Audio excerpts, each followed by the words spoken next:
నేను ఎంకామ్ చేస్తున్నాను ఇక్కడ సెకండ్ ఇయర్ స్టూడెంట్. స్టూడెంట్. ఎట్లా ఉంది? గవర్నమెంట్ వచ్చింది, హామీలు ఇచ్చింది. మీరు విద్యార్థులకు వస్తున్నాయా? మాకు ఇంతవరకు ఎటువంటి హామీ అనేది అమలు కాలేదు. ఒక జాబ్ క్యాలెండర్ ఇస్తా అన్నారు, ఇంతవరకు ఇవ్వలేదు. హ్మ్. ఆ జాబ్ క్యాలెండర్ గురించి స్టూడెంట్స్ అందరూ ఇక్కడ వెయిట్ చేస్తున్నారు ఓయూలో. హ్మ్. ఇక్కడ చాలా మంది లైబ్రరీకి మార్నింగ్ 9 నుంచి నైట్ 11 వరకు లైబ్రరీ క్లోజ్ అయ్యేంత వరకు కష్టపడుతూనే ఉన్నారు పిల్లలందరూ. హ్మ్. వాళ్ళకు వాళ్ళ బాధలు చూ చూస్తే ప్రభుత్వానికి ఏమైనా తెలుస్తుందేమోనని హ్మ్. తెలుసు, కానీ ప్రభుత్వం అవకాశం ఇవ్వట్లేదు వాళ్ళకి. హ్మ్. వాళ్ళలో అందులో ఏజ్ అయిపోయి కూడా లాస్ట్ అటెంప్ట్ ఉన్న వాళ్ళు కూడా మస్తు మంది ఉన్నారు. హ్మ్. అందులో జాబ్‌కి అనేది కొట్టి వెళ్ళాలనే థాట్‌లో వాళ్ళు గవర్నమెంట్ ఉద్యోగాలకి ప్రిపేర్ అవ్వడం కోసమే మరీ అవకాశం కోసం ఎదురు చూస్తున్నారు వాళ్ళు. జాబ్ క్యాలెండర్ ఇచ్చింది కదా ప్రభుత్వం. ఎక్కడిచ్చింది? ఇవ్వలేదు కదా! అది అఫీషియల్ నోటిఫికేషన్ అనేది ఇవ్వలేదు కదా ఇంతవరకు. అది బ అసెంబ్లీలో తీర్మానం చేయాలి దానికి. దానికి అన్ని విధాలా అన్ని చేసి జాబ్ క్యాలెండర్ వదిలితే ఆ విద్యార్థులకు ఒక పట్టు అనేది ఉంటది. ఆ విధంగా విద్యార్థులు ప్రిపరేషన్ అనేది చేసుకుంటారు వాళ్ళు. అంటే ఇప్పుడు ఏజ్ ఇచ్చిన ఏ జాబ్ క్యాలెండర్ కాదా? అది కాదని నేను భావిస్తున్నాను. ఎందుకు? అదే అఫీషియల్ నోటిఫికేషన్ ద్వారా వస్తే అది నేను భావిస్తాం మేమందరం విద్యార్థులమందరూ. హ్మ్. దానికోసం మేము కృషి చేస్తూ ఉంటాం. హ్మ్. దాని ప్రకారం మేము తీసుకుంటాం ఏదైనా సరే హ్మ్. డెసిషన్ అనేది. హ్మ్. దేనికి ప్రిపేర్ అవ్వాలి? ఏ ఉద్యోగం నుంచి ప్రిపేర్ అవ్వాలి? ఒక్కొక్కరికి ఒక్కొక్క కల ఉంటది. ఆ కలని నెరవేర్చుకోవాలంటే హ్మ్. మాకు ఒక అవకాశం ఇవ్వాలి కదా! జాబ్ క్యాలెండర్ ద్వారా. మాకు అవగాహన కల్పించాలి. మాకు భద్రత కల్పించాలి ఆ క్యాలెండర్ తోటి మాకు. కొత్త గవర్నమెంట్ ఏర్పడింది. విద్యార్థులకు చాలా హామీలు ఇచ్చింది. నిరుద్యోగులకు కావచ్చు. నిరుద్యోగ భృతి ఇస్తా అంటుంది. ఇచ్చిందా? ఇంతవరకు ఎలాంటి నిరుద్యోగ భృతి ఇవ్వలేదు. హ్మ్. ప్రకటిస్తే ఎంతో కొంత విద్యార్థులకు కూడా సహాయంగా ప్రభుత్వం ఉండాలని మేము కూడా అనుకుంటున్నాం. హ్మ్. కానీ ప్రభుత్వం ఇంతవరకు ఏం ప్రకటించలేదు. ప్రకటిస్తే ప్రియాంక బాగుంటది. గాంధీ వచ్చి మరీ చెప్పింది కదా ఇదే అంశంపై.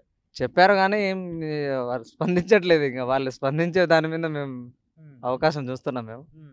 ఇవ్వాలంటారా నిరుద్యోగ భృతి? ఇవ్వాలి.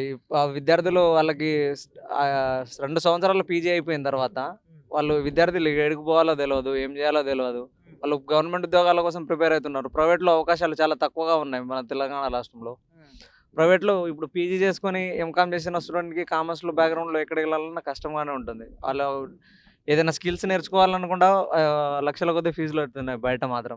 ఎవరు డబ్బులు వెచ్చించలేక విద్యార్థులు అవస్థలు పడుతుంటారు. హ్మ్. నిరుద్యోగ వృత్తి ఇస్తే వాళ్ళకి ఎంతో కొంత సాయంగా ఉంటుందని ఉంటదది కొంచెం.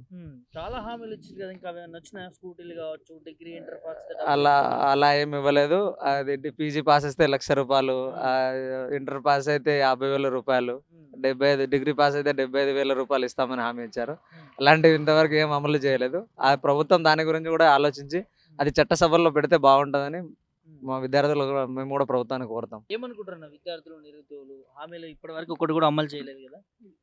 ఏమనుకుంటారంటే వాళ్ళు విద్యార్థులు హ్మ్. గవర్నమెంట్ తొందరగా ఏదైనా డెసిషన్ తీసుకుంటే ఒక సంవత్సరం లోపు తీసుకోవాలని భావిస్తారు స్టూడెంట్స్ ఎవరైనా సరే. హ్మ్. దాని గురించి గవర్నమెంట్ ఆలోచిస్తే బావుంటది. హ్మ్. దానికి మీద చర్యలు తీసుకోవాలి. ఇది చాలా ఫెసిలిటీస్ అనేవి యూనివర్సిటీలో చాలా తక్కువగా ఉన్నాయి. హ్మ్. అది స్కిల్స్ గానీ, హ్మ్. ఆ స్కిల్స్ డెవలప్‌మెంట్ సెంటర్‌లు ఏదైనా ఏర్పాటు చేయాలి. ఒక హెచ్‌సిడిసి ఏర్పాటు చేశారు గానీ, అందులో సరిగ్గా క్లాసెస్ అనేది జరగట్లు. కొన్ని మాత్రమే జరుగుతాయి. హ్మ్. అటువంటి ఫండ్ రాలేదు, అది రాలేదన్న ఫోర్సెస్ ఉంటాయి యూనివర్సిటీలో. హ్మ్. మోస్ట్‌లీ విద్యార్థులకు ప్రభుత్వ ఉద్యోగ అవకాశాలే కాకుండా, ప్రైవేట్ ఉద్యోగంలో కూడా చేసే విధంగా హ్మ్. తీర్చిదిద్దే విధంగా ప్రభుత్వం అనేది స్కిల్ డెవలప్‌మెంట్ సెంటర్‌లు వాళ్ళకి నైపుణ్యత ఇవ్వాలి ఏదైనా సరే. హ్మ్. అప్రెంటిస్‌షిప్ గానీ, ఏదైనా చేసి వాళ్ళు ఏదైనా రియల్ టైమ్ ప్రాజెక్టులు చేసే విధంగా వాళ్ళకి చేస్తే వాళ్ళు ఎక్కడో అక్కడ స్థిరపడిపోతారు. హ్మ్. ఉద్యోగాలే కాకుండా వాళ్ళకి బిజినెస్ ఐడియాలు కూడా ఇవ్వాలి. బిజినెస్ లోన్‌లు ప్రొవైడ్ చేయాలి గవర్నమెంట్ విద్యార్థులకి. హ్మ్. పీజీ చేసిన తర్వాత వాళ్ళకి ఏం చేయాలో తెలుస్తలేదు. అందరూ కాంపిటేటివ్ మీదకొచ్చేస్తున్నారు. హ్మ్. ఆహ్, విద్యార్థులేమో ఎక్కువైపోయారు. పోస్టులేమో తక్కువైపోయినాయి. ఒక్కో పోస్ట్‌కి ఈచ్ పోస్ట్‌కి 100 మంది అప్లై చేస్తున్నారు దానికి. హ్మ్. చాలా కష్టంగా ఉంది. హ్మ్. దాని మీద కూడా దృష్టి సాధించాలని కోరుకుంటున్నాను. హ్మ్. ఓకే. చివరగా తెలంగాణ తల్లి విగ్రహ మార్పును కూడా మీరు చూసిర్రు. ఎట్లా అనిపిస్తుంది? తెలంగాణ తల్లి విగ్రహ మార్పు అనేది పురాతన కాలంలో ఉన్న విగ్రహాన్ని వాళ్ళు తీసుకొచ్చి పెట్టారు. హ్మ్. కాకపోతే మనం తెలంగాణ గవర్నమెంట్ ఏర్పడిన తర్వాత ఒక విగ్రహం అనేది మనమైతే చూసాం. హ్మ్. అదే విగ్రహం బెటర్ అని మేము కూడా అనుకున్నాం. హ్మ్. బట్ ఇవి కొత్త పాలనలో కొత్త విగ్రహాలనేది విగ్రహం గురించి కూడా పట్టించుకునే హ్మ్. అలాంటి మార్పులనేం కోరుకుంటలేము గానీ, విద్యార్థుల తలరాతలను మార్చే మార్పులను మాత్రమే కోరుకుంటున్నాం మేము. హ్మ్. విద్యార్థుల తలరాతలు మార్చాలంటారు. యెస్. విగ్రహాలు గాదు. విద్యార్థుల తలరాతలను మార్చాలి. హ్మ్. దేశభక్తిని మన యువతను మార్చే ప్రభుత్వం కావాలి గానీ, ఇలా మార్పులు, ఈ తీర్పులు చేసే ప్రభుత్వాలేమి అక్కర్లేదు మాకు. హ్మ్. ఎంతసేపటికి విద్యార్థులను మార్చాలి. విద్యార్థుల నైపుణ్యాలను బయటికి తీసుకురావాలి. విద్యార్థులలో అవగాహన కల్పించాలి. విద్యార్థుల సృజనాత్మకతను వెలికి తీయాలి. కానీ ఇలాంటి భవనాల పేర్లు, పేర్లు అవి సమంజసం కాదు ఇవి. అది బడ్జెట్‌లో మన రెవెన్యూకే తప్పిదం అది గానీ నష్టం జరుగుతుంది. దీనివల్ల ఏం ఉపయోగం లేదు మనకి. అదే బడ్జెట్ వేరే విధానికి స్కిల్స్ కోసం కానీ దేనికోసం ఉపయోగపడినా అవి దేంతో కొంత సహాయపడతాయి విద్యార్థులకు గానీ. ఈ విగ్రహం మారితే ఒక స్టాచ్యూ మాత్రమే ఉంటది అక్కడ. ఏముండదని మార్పు. అదేదో డెవలప్‌మెంట్ సెంటర్‌కి యూజ్ చేయాలి గానీ విగ్రహాలకి దానికి వెచ్చించడం కరెక్ట్ కాదని నా అవగాహన. అంతే.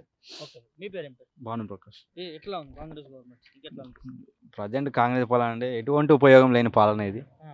విద్యార్థులకి ఎటువంటి విద్యార్థులు కష్టపడుతున్నారు ఈ విధంగా పాలన ఉందంటే విద్యార్థులు ఒక కాంగ్రెస్ ప్రభుత్వం అంటే విద్యార్థులకు నైపుణ్యం కలగాలి కానీ ఎటువంటి నైపుణ్యం లేదు. విద్యార్థులు ఎన్నో భవిష్యత్తు ఎన్నో ఆశలు పెట్టుకొని చాలా కష్టపడుతున్నారు కానీ ఎలాంటి ఉపయోగం లేదు. ఒక జాబ్ నోటిఫికేషన్ లేదు, ఎలాంటి నోటిఫికేషన్స్ అనేవి క్లారిటీ లేవు. దయచేసి విద్యార్థులకు మీరు ప్రభుత్వం నుండి ఏదైనా హెల్ప్ చేయాలనుకుంటే తొందరగా జాబ్ క్యాలెండర్ విడుదల చేయండి. అలాగే విద్యార్థుల పట్ల కొంచెం నైపుణ్యంతో అవగాహన పెంచుకొని భవిష్యత్తులో వాళ్ళకి ఏ విధంగా ప్రైవేట్ సెక్టర్ కానీ పబ్లిక్ సెక్టర్ కానీ గవర్నమెంట్ పరంగా కానీ ఉద్యోగాల అవకాశాలు ఎక్కువ కల్పించండి. చాలామంది చదువుకున్న విద్యార్థులు అన్ఎంప్లాయ్మెంట్గా ఖాళీ కూర్చుంటున్నారు. అలాగే ప్రభుత్వం అనేది మార్పుల్లో చేర్పులు అనేది విద్యారంగం పట్ల ఆర్థిక పట్ల చేయాలి. అంతేగాని వేరే పరంగా కానీ మార్పుల విషయంలో కానీ పేర్ల మార్పుల విషయం కానీ విగ్రహాల కానీ అన్ఎంప్లాయ్మెంట్ కానీ ఇలాంటి మార్పులు చేయకూడదు. ఎందుకు అవసరం లేదు మనకు. అవన్నీ మనకి ఏముంది ప్రభుత్వం ఫస్ట్ ఆఫ్ ఆల్ మనం ప్రభుత్వం అనేది ప్రజలకు హెల్ప్ఫుల్గా ఉండాలి. ప్రజలు ఏం కోరుకుంటున్నారు ప్రభుత్వం చే అది వినియోగించగానే సొంత నిర్ణయాలు అనేటివి ఎప్పటికీ తీసుకోకూడదు. అంటే మీ విద్యార్థుల కోసమే యూత్ డిక్లరేషన్ కావచ్చు, విద్యా భరోసా కార్డు కావచ్చు, ఇవన్నీ కూడా కాంగ్రెస్ ప్రభుత్వం మేనిఫెస్టోలో పెట్టింది కదా బ్రదర్. పెట్టిందనా బట్ ఎటువంటి ఉపయోగం లేనిది అది. ఒక అంశం పెట్టినప్పుడు అది పాటించాలి కానీ ఎటువంటి జస్ట్ పేరుకు మాత్రమే పెట్టినారు. అది పేరుకు మాత్రమే పాలన, మొత్తం ఏమీ లేదు ఇక్కడ. ఈ పాలన ఎటువంటిది అంటే జస్ట్ మేము వచ్చాము మేము చేస్తున్నామని చూపించుకోవడానికి కానీ చేసేది ఏమీ లేదు. ప్రజలకు అదే కోరుకుంటలేరు. ప్రజలు మేము భవిష్యత్తులో ఉన్నతంగా స్థాయి ఉండాలి, మాకు ఏదైనా కల్పించని ప్రభుత్వాన్ని ప్రజలు కోరుకుంటున్నారు. అది చూడాలి ప్రభుత్వం. అంతేగాని సొంత నిర్ణయాలు తీసుకొని అది ఇది కాదు మనకి. ఒక ప్రభుత్వం మన చేతిలో ఉన్నప్పుడు ప్రజలు ఏ విధంగా ముందుకు భవిష్యత్తులో ఎదగాలి అనే ఆలోచన మీద ప్రభుత్వాన్ని పరిపాలించాలి. ప్రజాపాలన విజయోత్సవాలు అవన్నీ చేసుకుంటా ఉన్నారు కదా, మా పాలన ఏ దేశంలో లేని విధంగా జరుగుతుంది. ప్రజాపాలన అంటే దేశం ఎక్కడ చూపెట్టండి. ఇప్పుడు ఉన్న డిస్టిక్లోనే సగం డిస్టిక్ ఎక్కడే లేదు పాలన. అందరూ వ్యతిరేకంగానే వేస్తున్నారు. ఎందుకంటే డెవలప్మెంట్ లేదు. ఇన్ని డేస్ అవుతుంది ప్రభుత్వం వచ్చి ఇంతవరకు ఒక ఐటీ సెక్టర్లో ఏం లేవు. ప్రైవేట్ రంగంలో కానీ ప్రభుత్వ రంగంలో కానీ ఎటువంటి సమాధానం ఇస్తలేరు. ఎందుకు ఇస్తలేరు? విద్యార్థులు అని కోటి ఆశలతో ఎదురు చూస్తున్నారు. ఎంప్లాయ్మెంట్ ఏమైనా దొరుకుతుందా, జాబ్ క్యాలెండర్ ఏమైనా వేస్తారని. చాలా 24 అవర్స్ కష్టపడుతున్నారు అన్న. నైట్ 11:30 దాకా హాస్టల్ నుండి వెళ్ళకుండా ఇక్కడనే కూర్చొని స్టడీ కష్టపడుతున్నారు. వాళ్ళకి ఏ సమాధానం ఇస్తారు ఈ ప్రభుత్వం? ఇప్పటి వరకు ఒక నోటిఫికేషన్ కూడా ఇవ్వలే. ఫిబ్రవరి నోటిఫికేషన్ ఇస్తున్నాడు. ఇంతవరకు అది వస్తుందో మాకు డౌట్. 55,000 ఉద్యోగాలు ఇచ్చారట. ఎక్కడన్నా ఒక్క ఉద్యోగం చూపట్టన్న 50,000 అంటే లాస్ట్ డిఎస్సి పడినది అదొక్కటే పడింది. ఇంతవరకు ఉద్యోగాలు ఉన్నాయి. స్పెసిఫిక్గా ఉద్యోగాలు ఇస్తా అన్నారు కాబట్టి ఒక నోటిఫికేషన్ విడుదల చేయాలి. ఇన్ని నోటిఫికేషన్ ఒక డేట్ అని మెన్షన్ చేయాలి. ఈ డేట్ అప్లికేషన్ డేట్ అని మెన్షన్ చేయాలి. జస్ట్ ఒక పేరుకే అది జస్ట్ 50,000 ఉద్యోగాలు నేమ్ పేరుకే చెప్పకూడదు. పర్టికులర్గా మాకంటూ స్టూడెంట్స్ కంటూ ఒక నోటిఫికేషన్ డేట్ ఇవ్వాలని కోరుతున్నాం మేము ఈ ప్రభుత్వాన్ని. నిరుద్యోగ భృతి ఇస్తామన్నారు కదా, ఇచ్చిరా? ఇంతవరకు ఇవ్వలే. ఇంతవరకు అసలే లేదు. అది ఇచ్చినట్టు ఒక ప్రూఫ్ కూడా లేవు. మరి హామీ ఇచ్చారు, ఇప్పుడు మర్చిపోయారు అనుకోవచ్చు. అది కామనే కదా అన్న ప్రభుత్వానికి. హామీలు ఇస్తారు, మర్చిపోతారు. దాని గురించి మనం స్పెషల్గా చెప్పాల్సిన అవసరమే లేదు. ఇంటర్ డిగ్రీ పాస్ అయిన వాళ్ళకు డబ్బులు ఇస్తామన్నారు. లేదు, అస్సలే లేదు. ఇంతవరకే ఎవరు ఇవ్వలే అన్న. స్కూటీలు ఇస్తా అన్నారు మహిళలకు, వచ్చినాయి? ఇవ్వలే. ఎట్లా ఏమనుకుంటారు మరి వాస్తవానికి? ఇప్పటికైనా ప్రభుత్వము విద్యార్థులను దృష్టిలో పెట్టుకొని తెలంగాణ ప్రజలను దృష్టిలో పెట్టుకొని ప్రజల భవిష్యత్తు కోసం చూడాలని కోరుతున్నాం. ఎంత ఇస్తావు అవుట్ ఆఫ్ 100కి గవర్నమెంట్ పాలన గురించి? అవుట్ ఆఫ్ ఏం చెప్పాలన్నా 50-50.